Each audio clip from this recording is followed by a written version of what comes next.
It's Danny Flexon here for SecondsOut. Delighted to be joined once again by the Commonwealth cruiserweight champion, Chris Billam-Smith. Chris, how are you? Yeah, very good. Cheers, mate. How are you? You good? I'm very good, thank you. You've got a big fight coming up as we talk now in 9 days' time, March the 20th on Sky Sports, of course. Not the fight that was originally scheduled for the vacant British title against Deion Jumah. You've got a substitute opponent instead, and we'll talk about that in a minute. How long have you known that the Jumah fight wasn't going to take place?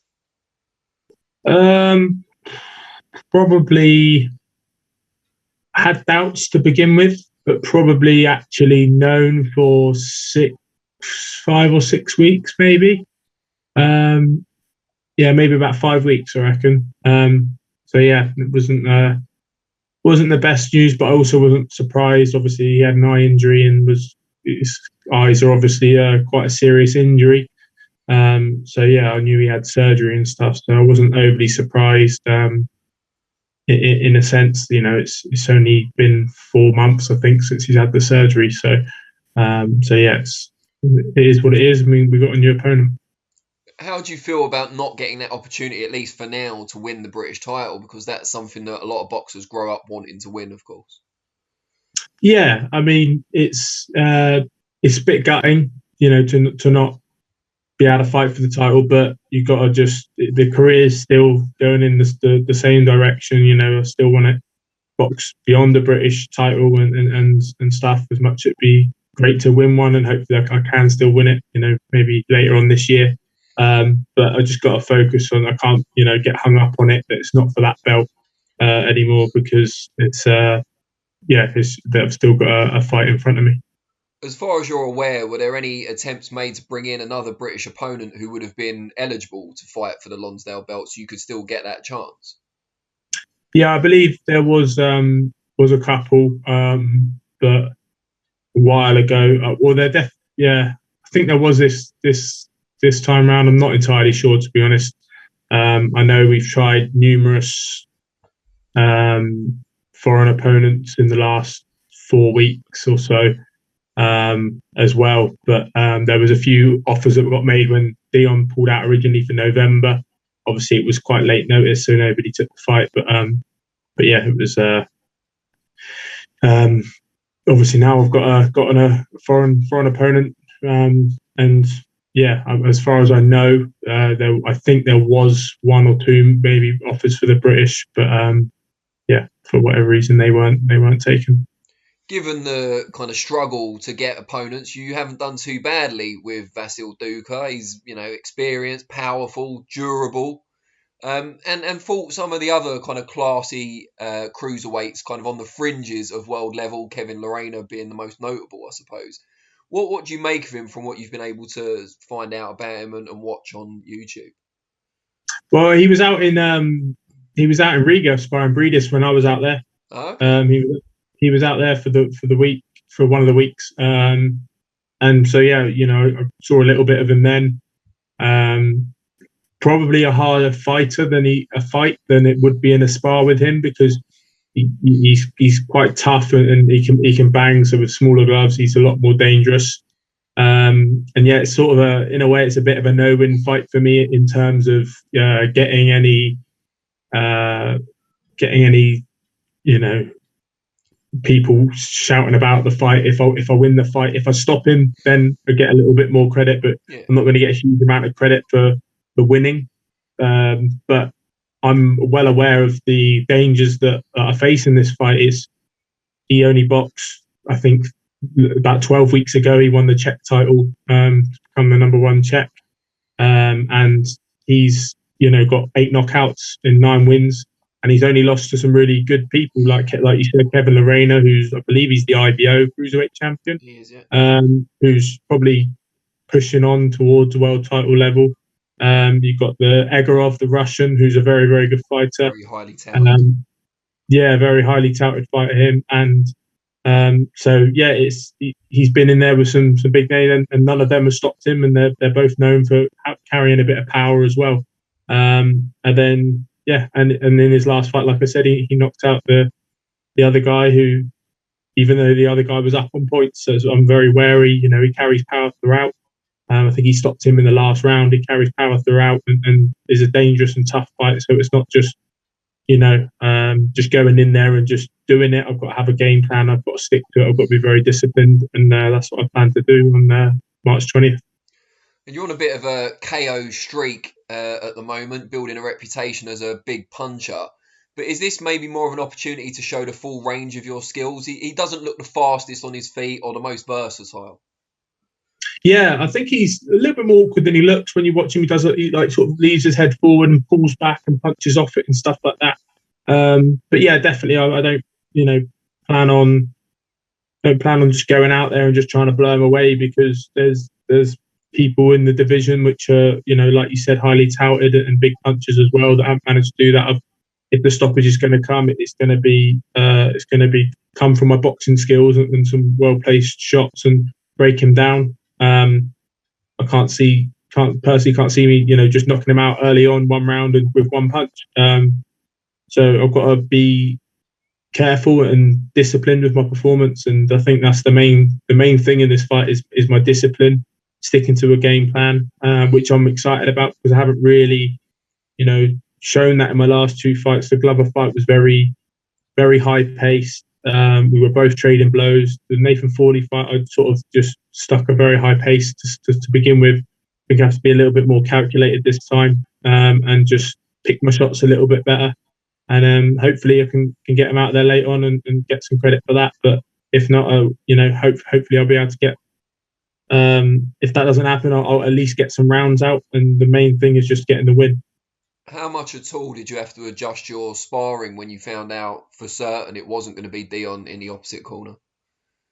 We had, obviously, Lawrence had some southpaws over sparring because obviously he's fighting Glowacki. So I sparred some of them, and then we sort of dabbled in and out of sparring them and also sparring some orthodox people as well. And had some really good tough rounds, which is now it looks even better. It's worked out even better for me with this style of opponent because they've been real tough, hard hitting lads. So it's been good sparring. And done my last spar today.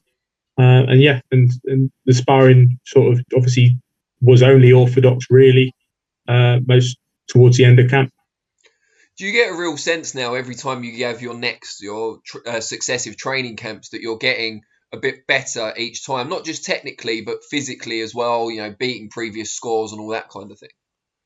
Yeah, for sure. I have that's something that I am well aware of, especially when I turned pro, is I needed to build my strength. I need to build into the weight better and get stronger and stuff like that. And I'm very much into my S&C and all the things that make people better athletes. That's why I started a podcast called the Perfect Athlete Podcast and delve into all things in all different sports and things that make different athletes do to make themselves better. So I feel like I'm using all the things I'm learning along the way and stuff from the podcast, which I'm learning as well to just improve myself in as many departments as I possibly can. Tell us a bit more about the podcast. I mean, it must be nice to have something else to focus on alongside your boxing career. Kind of gives you a bit of time off, but it's still related. Yeah, it's sort of just came sort of in the first lockdown. A lot of people started new things in the first lockdown, and I went on a couple of podcasts, and I just had this idea, and I went on a podcast down in Bournemouth, and it was real nice setup, like proper studio. They do everything for you, so all the nice pictures you see on the podcast channel and all that are not me, they're somebody else. So and I just it's nice to have something else. It's like a hobby. It's taken a bit of a backward step in this camp, just because of the fight and stuff like that, and just time and everything like that. So it's but yeah, I really enjoy it. I really enjoy doing it. It's something, like I said, it's something completely different in the sense of it's not actually training, but I'm still learning at the same time. Finding out about new sports like polo and things like that. I had a female polo player on who I went to college with, and had to learn about that a bit more. So it's interesting, something that really interests me, and I really enjoy doing it. And the feedback I've had has been great as well. And presumably that's on all the major podcast platforms. Yeah, Apple and Spotify and all that. It's called Perfect Athlete Podcast. Great stuff. What are your plans for the rest of the year? Should everything go to plan against Vasil Ducar on the 20th? How many more fights would you like to get in, and where would you like to see yourself by the end of the year? It's such a common question, but it's also one that's hard to answer because you need dance partners. But don't get me wrong, there's plenty of people and domestic people that are willing to take the fight, I think. And I'd like to fight for the British and European. I'd love to fight for Tommy McCarthy. I think that'd be a great fight for the fans as well. But also, I'd love to headline a show back home in Bournemouth. It's obviously was meant to happen around this time last year, and we couldn't get an opponent sorted. And but I'd love that, absolutely love that, and to have a show back home would be great. So I'd love to tick that box off this year. And then be, progress either European champion or progressing at least to that European level and really testing myself and see where I'm at and see what level I am at. And that's sort of how I did in the amateurs, is how my whole amateur career was just kept pushing and trying to improve and see what level I'm at and sort of, find a ceiling and then progress. If you lost the fight, then progress on from there and learn from it and push on. I've sort of proven I'm willing to fight, anyone domestically and beyond. Obviously domestic fights make more sense previously to earlier on in my career. People have been speaking more about them. I'm willing to fight anyone, and I just want to keep progressing and just see where I'm at and just edge towards world level. And I'd say by the end of the year, if I get 3 more fights in after this, ideal. But the way the last year's gone, who knows? I was very fortunate.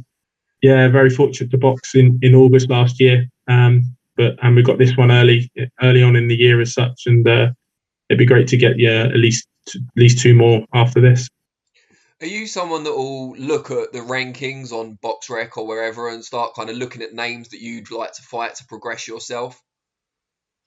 I have a look now and again. There's not necessarily, I look on there for opponents in the sense like, right, I want to beat him, then I want to beat him and fight him and do this. But BoxRec it's a very good system, but it can also, can leave you, in a position where if you look at the rankings, sometimes you get some people that are really highly ranked that shouldn't be, and vice versa. True. So it's not about, for me, it's not about just climbing rankings. It's, for me, it's just, I want, good fights, exciting fights, tough fights, and just to see the level I'm at. And I'm sure, after this fight, we'll sit down and try and map out the rest of the year.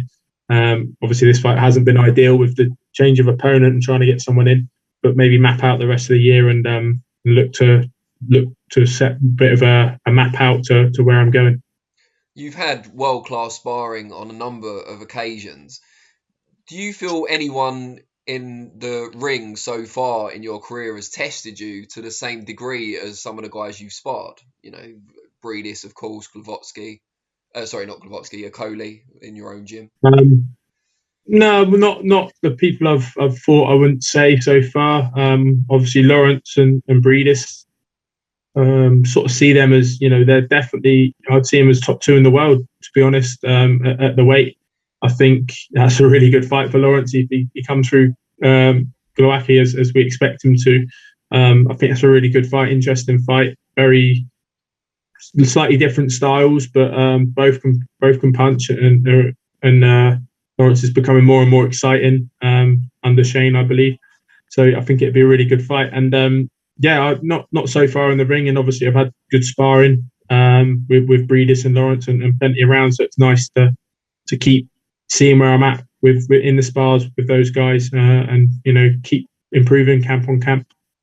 How does it feel being one of the younger guys in the gym, but also one of the veterans now? Because you've been there from pretty much the start, whereas the other guys have joined later on.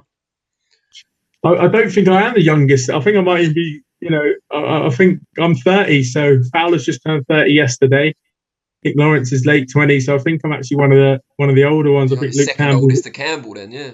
Yeah, exactly. But no, I've been obviously in the gym since I turned pro in 2017. I joined around June time 2017. Got my debut in September. So and how the gym works. We've obviously changed locations. We're now down in Kent at the University of Kent, and the setup's different, as in the facilities are different, but everything's the same. It's always, we punch every day, and we do our runs on a Monday and a Friday, the sprints, and we do the circuit on a Wednesday and stuff like that. So, and obviously my relationship with Shane is continuing to grow, both professionally and as mates as well. So it's nice to know the gym, and we've obviously got a good bunch of lads in the gym as well who are all on the same journey.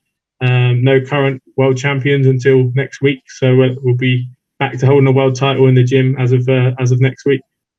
And then presumably after your fight with Ducar, as long as everything goes to plan, you'll be coming back out to watch Lawrence in the main event. Yeah, I did hear that last time Lawrence wasn't allowed to watch the AJ fight on his undercard, but I'll be pretty fuming if I'm not allowed back out to watch that, because we're all, as much as it's an individual sport, we are all a team. Fowler was there supporting me before I boxed, even though he was on not long after me, and then I was out supporting him, and that's what we like to do. We keep it as much as a team atmosphere as possible, and I think that helps going through camp. We all live in the same house here, so it's an exciting night, busy night for Shane, but it's hopefully 3 wins and ideally 3 stoppages. And you say obviously you all live in the same place. How's that been? Because it wasn't like that previously, was it? You weren't all together when you were at Shane's old gym. No, we were a bit scattered around in the old place. Moved a couple of times and stuff just because we were in London. So and now it's just, to be honest, it's not much different. You just train, come back, eat. You might see each other in the kitchen, but it's not like we're in there playing games or anything. It's just very much train, eat, sleep, repeat. So that's sort of the what I seem to do, try and keep myself to myself and get as much rest as possible. Good stuff. Well, it's been a pleasure. I look forward to listening to your podcast going forward. I didn't know a lot about it, but now you've kind of sold it to me, so I'm gonna listen to it. If you've got 2 hours there, mate, there's one. The most recent one is George's one with George Groves. So I managed to get a boxer on there, but I didn't want it all to be about boxing. So I waited 11 episodes for it. But there's some interesting ones. Yeah, no, I can imagine. If you're going to start with someone, it might as well be the guy you've shared so many rounds with, and obviously a former world champion. So. Yeah, good stuff. All right, well, good luck, obviously. 9 days' time. I'll look forward to watching it on Sky Sports. And, speak to you again after the fight, hopefully. Yeah, nice one, Danny. Thanks for your time. And you, mate. Take care. Speak soon. Take care. Bye-bye.